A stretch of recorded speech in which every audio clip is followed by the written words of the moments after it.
দরদ আসলে এখন আপাতত 3টা ভাষায় মুক্তি পাচ্ছে, বাংলা, হিন্দি এবং তামিল।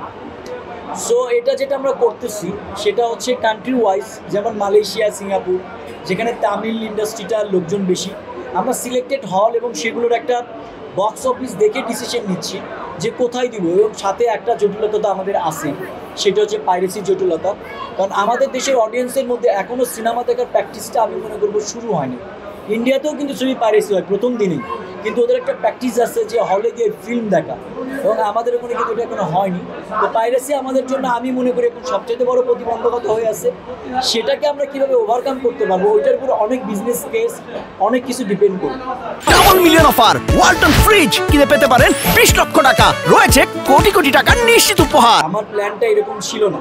আমাদের একটা প্ল্যান ছিল যে একটা স্টেডিয়ামে মোটামুটি 10-12 হাজার মানে সাকিবিয়ানদেরকে নিয়ে একটা প্রোগ্রাম করবো, আমি বলেওছিলাম। এখন আসলে আপনারা সবাই জানেন যে বড় একটা গ্যাদারিং করতে গেলে যে টাইপের সিকিউরিটি ক্লিয়ারেন্স দরকার, সেইটা আসলে এখন করা আমার পক্ষে পসিবল না। এবং আমি এটাও চাই না যে ওরাও হতাশ হোক। তো আমি সাধ্যের মধ্যে চেষ্টা করেছি যে একটা জায়গায় অন্তত ওরা আসুক, ওরা একটু। কারণ দেখেন, যারা যত কিছু করেন একমাত্র দুটো লোককেই কিন্তু আমরা সবসময় পাই, সেটা হচ্ছে কোনো সুপারস্টারের ফ্যান ফলোয়ার এবং যারা মিডিয়া কর্মী ফ্যান ফলোয়ার। এই দুইটা গ্রুপ ছাড়া অ্যাকচুয়ালি কিন্তু সাধারণ মানুষের কাছে পৌঁছানোটা খুব কঠিন ব্যাপার।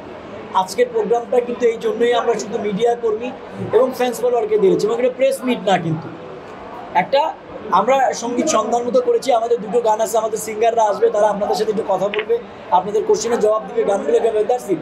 আমরা একটু আনন্দ করবো, চলে যাবো। আগেই বলি, সেটা হচ্ছে যে সাকিব ভাই হয়তো বা রিলিজের আগে আসতে পারতেছেন। আপনারা জানেন উনি একটা বড় মুভি শুটিংয়ে ব্যস্ত, এবং উনি কিন্তু ওনার জায়গা থেকে কালকেও কিন্তু আমরা ক্যালকাটাতে অনেক বড় একটা প্রোগ্রাম করেছি, উনি চেষ্টা করেছে সেখানেও অ্যাটেন্ড করার জন্য। তো সাকিব ভাইকে নিয়ে আমরা একটু ডিফারেন্ট একটু পলিসি করে রেখেছি। আফটার রিলিজ একটা বড় প্ল্যান আছে আমাদের, সেটাও আমি আপনাদেরকে জানাবো, আপাতত না জানাই, কারণ শুটিংয়ের ব্যাপার, ডেটটা অ্যানাউন্সমেন্ট করতে পারছি না। ওনার শুটিংটা শেষ হলে একটা প্রোগ্রাম করছি।